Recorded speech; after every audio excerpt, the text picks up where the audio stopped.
13 kabanata. Mamalagi nawa ang pag-ibig sa mga kapatid. Huwag ninyong limutin ang pagpapakita ng pag-ibig sa mga taga-ibang lupa, sapagkat sa pamamagitan nito, ang iba'y walang malay na nakapagpapatuloy ng mga anghel.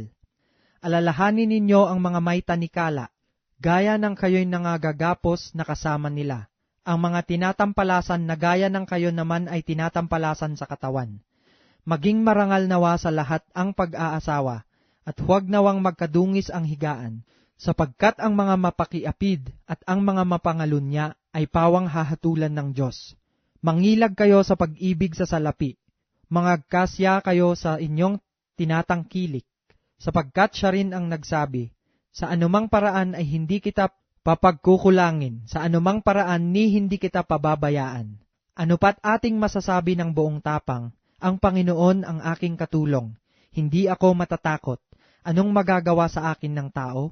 Alalahanin ninyo ang nangagkaroon ng pagpupuno sa inyo na siyang nangagsasalita sa inyo ng salita ng Diyos, at sa pagdidili-dili ng wakas ng kanilang pamumuhay, ay inyong tularan ang kanilang pananampalataya.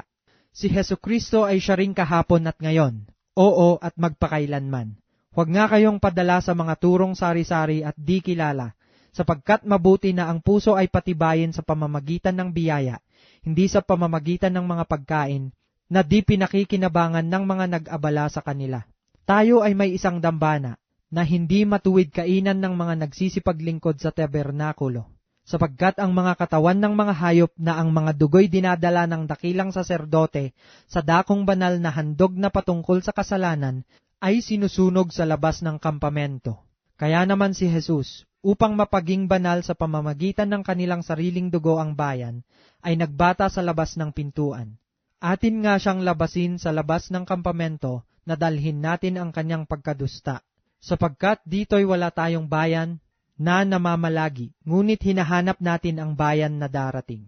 Sa pamamagitan nga niya ay maghandog tayong palagi ng hain ng pagpupuri sa Diyos, sa makatwid baga ay ng bunga ng mga labi na nagpapahayag ng kanyang pangalan. Datapwat ang paggawa ng mabuti, at ang pag-aabuloy ay huwag ninyong kalimutan, sapagkat sa mga gayong hain ang Diyos ay totoong nalulugod.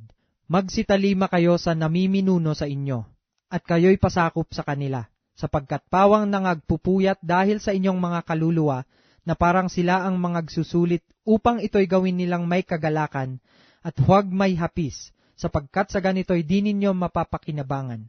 Idalangin ninyo kami, sapagkat kami naniniwalang lubos na kami ay may mabuting budhi, na nagnanasang mabuhay na marangal sa lahat ng mga bagay. At iniaaral ko sa inyong malabis na inyong gawin ito, upang ako'y masauli na lalong madali sa inyo. Ngayon ang Diyos ng kapayapaan na muling nagdala mula sa mga patay sa dakilang pastor ng mga tupa sa pamamagitan ng dugo ng walang hanggang tipan, sa makadwid bagay ang Panginoon nating si Jesus, ay pakasakdalin nawa niya kayo sa bawat mabuting gawa upang gawin ang kanyang kalooban, na gawin sa atin ang nakalulugod sa paningin niya, sa pamamagitan ni Hesukristo, na mapasakan niya nawa ang kaluwalhatian magpakailanman siya nawa. Datapwat ipinamamanhik ko sa inyo, mga kapatid, na inyong pagtiisan ang salitang iniaral, sapagkat kayo'y sinulatan ko ng ilang salita.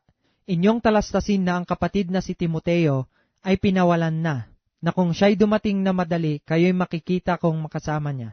Batiin ninyo ang lahat ng mga namiminuno sa inyo, at ang lahat ng mga banal. Kayo'y binabati ng nanga sa Italia. Ang biyaya'y sumainyo nawang lahat, siya nawa.